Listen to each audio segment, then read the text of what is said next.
Subscribe कीजिए the perfect classes channel को और बेल आइकन को दबाइए लेटेस्ट वीडियो सबसे पहले देखने के लिए।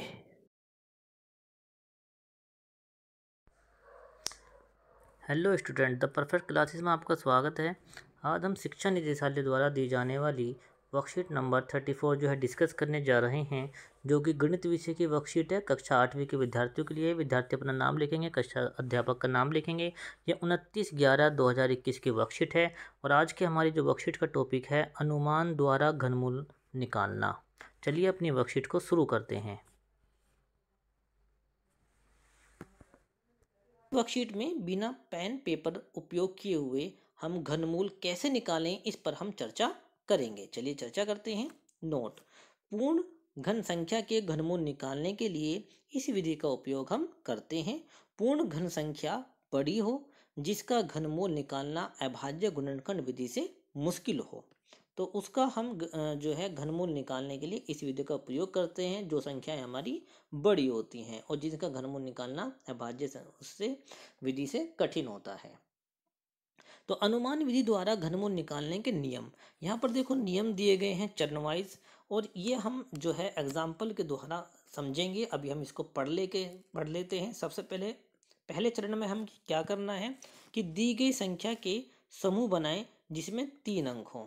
ऐसे समूह बनाने हैं संख्या के जिसमें 3 अंक हो। 3-3 अंक के हमें समूह बनाने हैं और समूह बनाते समय इकाई से हम शुरू करेंगे। ठीक है, इकाई के स्थान से हम शुरू करेंगे और सुविधा के लिए प्रत्येक समूह पर बार लगाएंगे। जैसे कि 3 टुकड़ों में यहाँ पर देखो, यहाँ पर हमने 3-3 के समूह में बांट लिया और सुविधा के लिए हमने इसके ऊपर बार लगा दी।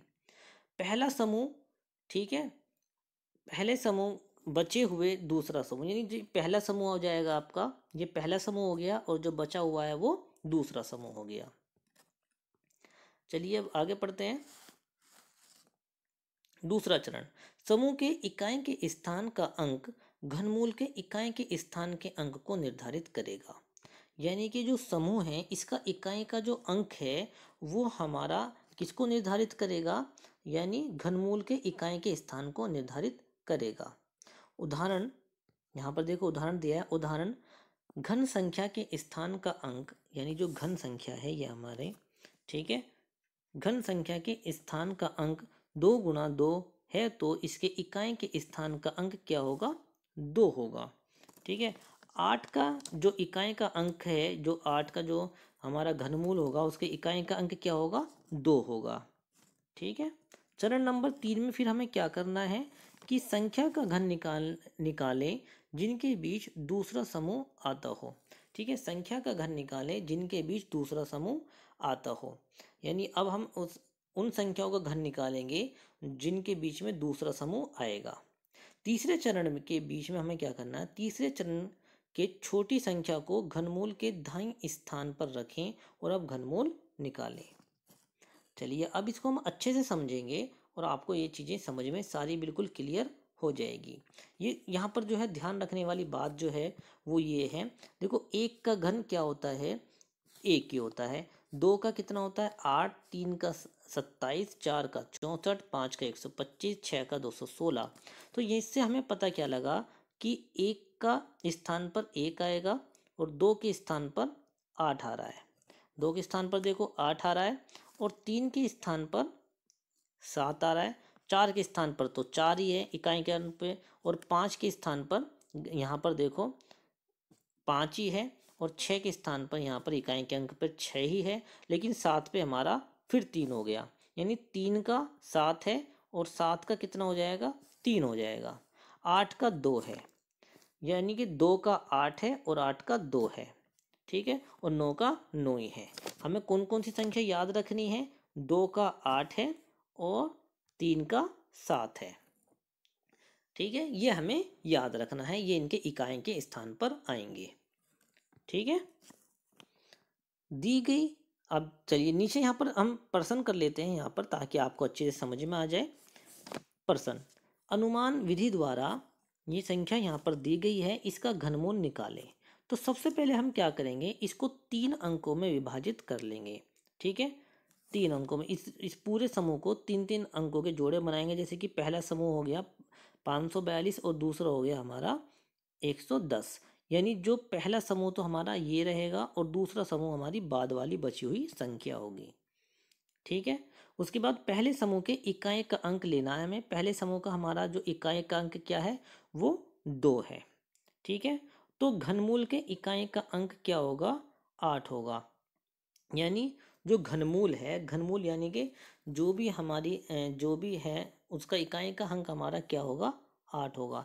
यानी 2 के स्थान पर हमारा क्या आएगा, 8 आएगा। तो इससे पता लगा एक संख्या तो हमारी क्या हो गई, यहाँ पर 8 हो गई। देखिए 8 गुना अगर हम करें तो यहाँ पर देखो करके भी बताया, 8 गुना 8 गुना कितना हो जाएगा हमारा, 512 घनमूल हो जाएगा। तो घनमूल का इकाई का अंक तो हमारा 8 है। ठीक है। अब दूसरा चरण, अब हम दूसरी संख्या लेते हैं। जैसे कि 110 यहाँ पर दिया हुआ है, 110 जो कि कहाँ पर आता है, 4 के और 6 के क्यूब। यानी जो 4 का क्यूब है 64 और 5 का क्यूब है 125। 125 और 64 इनके बीच में हमारा आता है 110। तो हम कौन सी संख्या लेंगे, छोटी संख्या लेंगे। ठीक है। तो हमने कौन सी संख्या ली है, यहाँ पर छोटी संख्या ली है। तीसरे चरण में हमें क्या लिखना है, इनको मिला के लिख देना है। पहले हमारा 8 आया था और फिर हमने एक छोटी संख्या ली 48। तो हमारा इसका आंसर क्या हो जाएगा, 48 इसका आंसर हो जाएगा। ठीक है। यहाँ पर देखो समूह बनाकर इस संख्या को दिखाया गया है। अब देखिए दी गई घन संख्या के घनमूल के इकाई का अंक बताइए। यहाँ पर हमें क्या करना है, इकाई का अंक बताना है। घनमूल के इकाई का अंक, ये घनमूल है, इसका इकाई का अंक क्या होगा। ठीक है। घनमूल के इकाई का अंक देखो 6। दी गई घन संख्या के घनमूल के इकाई का अंक बताइए। ठीक है। देखो 6 के बदले तो 6 ही आएगा, ये आपको पता होना चाहिए। 6 के बदले क्या आएगा, 6 आएगा। जैसे कि यहाँ पर है देखो ये ना 6, तो 6 के बदले क्या आता है, 6 ही आता है। और 9 के स्थान पर 9 ही आएगा। और यहाँ पर कितना है 6, तो 6 के बदले में 6 ही आएगा। 5 के स्थान पर 5 ही आएगा, 6 के बदले में 6 ही आएगा। और 7 के बदले में बस ये याद रखने की चीज़ है, 7 के स्थान पर 3 लिखेंगे। 6 के स्थान पर 6 ही आएगा, 5 के स्थान पर 5 आएगा और 2 के स्थान पर हम क्या लिखेंगे, 8 लिखेंगे। ठीक है। तो इस प्रकार दी गई घन संख्या के हमने घनमूल के इकाई के अंक जो है हमने पता लगाए हैं। सेम संख्या वही रहेगी, सिर्फ याद करने वाली बात जो है जो मैंने आपको यहाँ पर बताई है, ये चीज़ याद करने वाली है। ये रही ये कि 2 के स्थान पर 8 आएगा और 3 के स्थान पर 7 आएगा। अब हम जो है आगे पढ़ते हैं। प्रश्न अनुमान विधि द्वारा, अब यहाँ पर दिया हुआ है 17,576 का घनमूल निकालें। यहाँ पर भी चरण देखो दिए हुए हैं। पहले हम क्या करेंगे, इनको हम 3-3 के जोड़े में बांटेंगे। 3 अंकों का एक समूह बनाते हैं इसका। पहला समूह जो हो गया 576 और दूसरे समूह हो गया हमारा 17।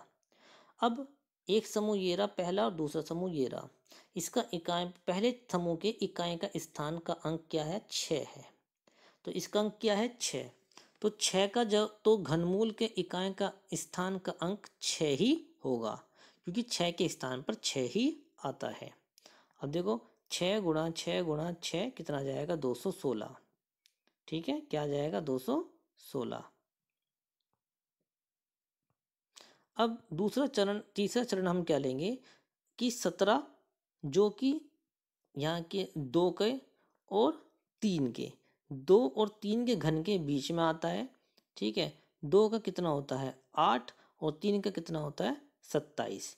इनके बीच में क्या आएगा 17। तो हम क्या करेंगे, हम छोटी संख्या ले लेंगे। क्या लेंगे, हम छोटी संख्या लेंगे। और छोटी संख्या क्या है हमारे पास, 2 है। तो हमारा ऊपर तो आ गया 6 और फिर ले लिया हमने 2। ठीक है। इसका क्या आ जाएगा, 26 हमारा आ जाएगा। चलिए अब इन सवालों को जो है करते हैं। यहाँ पर जो है कुछ क्वेश्चन दिए गए हैं।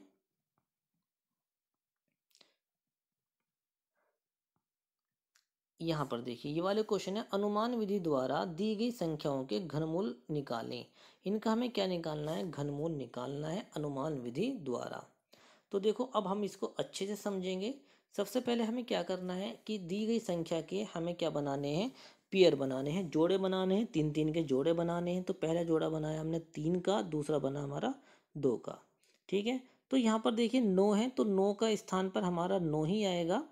दूसरे में हम क्या करते हैं, आपको एक टेबल जो है ये याद होनी चाहिए। देखो ये वाली, ये आपको बिल्कुल याद होने चाहिए, ये घन यहाँ तक आपके बिल्कुल पक्के याद होने चाहिए। ठीक है, उसी के अनुसार फिर हम इस सवाल को आसानी से कर सकते हैं। तो अब हमने देखा ये जो 11 है ये कहाँ पर आता है, 11 कहाँ पर आता है, 2 और 3 के घन के बीच में, क्योंकि 2 का घन कितना होता है 8 और 3 का कितना होता है 27। तो किसके बीच में आएगा, 8 और 27 के बीच में आएगा। तो हमें कौन सी संख्या लेनी है, छोटी संख्या लेनी है। तो हमने क्या ले लिया, यहाँ से 2 ले लिया। तो यहाँ से तो हमने 9 उतार लिया, ऊपर से 2 उतार लिया, तो यह आ गया हमारा 29 आ गया। नेक्स्ट क्वेश्चन करते हैं। ठीक है, ये पूरी की पूरी संख्या है, इसको हमने क्या कर रखा है, 2 पार्ट में डिवाइड कर लिया है। यहाँ पर एक ये ले लिया जोड़ा, एक ये ले लिया। तो 2 के स्थान पे 8 लिखते हैं, 2 के स्थान पे तो 8 आ जाएगा। ठीक है, 2 के स्थान पर 8 आ जाएगा। अब 195 जो है ये किसके बीच में आएगा, किस घन के बीच में आएगा। देखो 5 का जो घन होता है 125 और 6 का होता है 216। तो 216 और 125 के बीच में तो 195 आएगा। तो हम क्या लेंगे, हम छोटी संख्या लेंगे, यानी 5 लेंगे। 8 हमारा पहले ही आ चुका है, अब हमारा 5 आ जाएगा। तो इसका हमारा क्यूब क्या आएगी, इसका हमारा घन क्या आएगा, 58 आ जाएगा। नेक्स्ट है 29,791। इसमें सबसे पहले हम जोड़े बना लेंगे 3 के, और यहाँ पर ये 2 के जोड़े बनेंगे। ठीक है, एक के स्थान पर एक ही आएगा, तो एक संख्या तो हमें मिल गई, पहली संख्या तो हमें मिल गई, एक के स्थान पर एक ही आ गया। अब दूसरे में से हम देखते हैं 29, इसको हम कैसे लेंगे, इसको हम देखेंगे ये किसके घन के बीच में आता है। तो 3 का जो घन होता है वो होता है 27 और 4 का होता है 64। अब 29 इनके बीच में ही आएगा, 64 और 27 के। ठीक है, 27 से ज़्यादा है पर 64 से कम है। तो हम क्या लेंगे, 3 ले लेंगे। क्यों 3 हमने क्यों लिया, क्योंकि हमेशा छोटी संख्या लेते हैं। तो यहाँ से हमने 3 ले लिया, एक हमारा पहले ही आ गया था, तो हमारा क्या हो जाएगा, 31 हो जाएगा। नेक्स्ट है 50,653। इसको हमने टुकड़ों में बांट लिया है, एक टुकड़ा ये रहा 653 का, एक हो गया 50 का। 3 के स्थान पे 7 आएगा, हमने जैसे बताया था कि 3 के स्थान पे 7 आएगा और 7 के स्थान पे 3 आएगा। 2 के स्थान पर 8 आएगा और 8 के स्थान पर 2 आएगा। तो 3 के स्थान पर हमने क्या ले लिया, 7 ले लिया, पहली संख्या में पता लग गई। दूसरी संख्या पता लगाने के लिए हम घनमूल देखते हैं कि किस घनमूल के बीच में आया, किस घन के बीच में आएगा। तो 3 का जो घन क्यूब होती है वो होती है 27 और 4 की क्यूब होती है 64। 27 और 64 के बीच में 50 आ रहा है, तो हम छोटी संख्या ले लेंगे, तो इसका आ जाएगा हमारा 37। नेक्स्ट क्वेश्चन करते हैं। ठीक है, यानी 389 और 017, इसको हमने 2 टुकड़ों में डिवाइड कर लिया, 3 के हमने जोड़े बना लिए। सबसे पहला स्टेप, सबसे पहले 3 के जोड़े बना लेने हैं। तो पहले हमने इकाई से शुरू करके इसके 3 के जोड़े बना दिए, और यहाँ पर 7 के स्थान पर 3 ले लिया। मैंने बताया था ना 7 के स्थान पर 3 आएगा। अब ये 389 किसके बीच में आएगा, देखो 7 की जो क्यूब होती है वो कितने होते हैं, 343, और 8 का होता है 512, इनके बीच में ही आएगा ये। तो हम छोटी संख्या ले लेंगे, यहाँ से 7 ले लेंगे, 3 हमारा पहले ही आ गया और 7 हमारा यहाँ से आ गया, ये आ गया 73 का। ठीक है, 73 का क्यूब। चलिए अब यहाँ से हम नेक्स्ट क्वेश्चन लेते हैं। ठीक है, इस संख्या की हमने यानी 373 और 248, इसके हमने 3 के जोड़े बना लिए। अब यहाँ पर पहली इकाई का अंक 8 है, 8 की जगह हमने क्या लिया 2, क्योंकि 8 के स्थान पर 2 आता है। अब इसका हम देखेंगे ये किसके घन में आ रहा है। तो ये 7 की क्यूब क्या होती है, ठीक है 343, और 8 की क्या होती है 512। तो ये इसके बीच में आ रहा है, तो हम क्या करेंगे, छोटी संख्या यानी 7 ले लेंगे। तो यहाँ पर हमारा आ गया 72, 2 हमारा पहले आ गया और 7 हमारा यहाँ से आया, यह आ गया यहाँ पर 72। अगला क्वेश्चन देखते हैं 10,648। यहाँ पर हम क्या करेंगे, जोड़े इकाई के स्थान से हमने 3 का एक समूह बना लिया। इस समूह में हमने देखा 8 आ रहा है इकाई के स्थान पर, 8 के स्थान पर हमने 2 लिख दिया, क्योंकि 8 की जगह पर 2 आता है। उसके बाद 10 किसके बीच में आता है, 2 की क्यूब होती है 8 और 3 की होती है 27, तो इन दोनों के बीच में आएगा। छोटी संख्या ले लेंगे, 2 ले लेंगे, 2 पहले ही आ गया और 2 ये आ गया, ये आ गया हमारा 22। नेक्स्ट क्वेश्चन करते हैं, यानी यहाँ पर हम लेंगे एक समूह ये बना लेंगे 3 का। अब ये 7 आ गया, 7 के स्थान पर 3 लिख दिया। ठीक है, अब बचा 2। अब 1 की जो क्यूब होती है एक ही होगा और 2 की क्या होगी 8 होगी। तो ये 1 और 2 के बीच में आएगा तो छोटी संख्या ले लेंगे 1 ले लेंगे, ये आ गया हमारा 13। ठीक है, तो इस प्रकार जो है हमने ये जो 9 क्वेश्चन यहाँ पर दिए हुए थे, ये 9 के 9 जो है आपके साथ में डिस्कस किए हैं और इसको जो है हमने आसान भाषा में आपके साथ समझाने की कोशिश की है। और मैं आशा करता हूँ कि ये वर्कशीट जो है आपको समझ में आई होगी। और अगर ये मेरी वीडियो आपको पसंद आई है तो मेरी वीडियो को लाइक कीजिए, ज़्यादा से ज़्यादा शेयर कीजिए, मेरे चैनल को सब्सक्राइब कीजिए। धन्यवाद।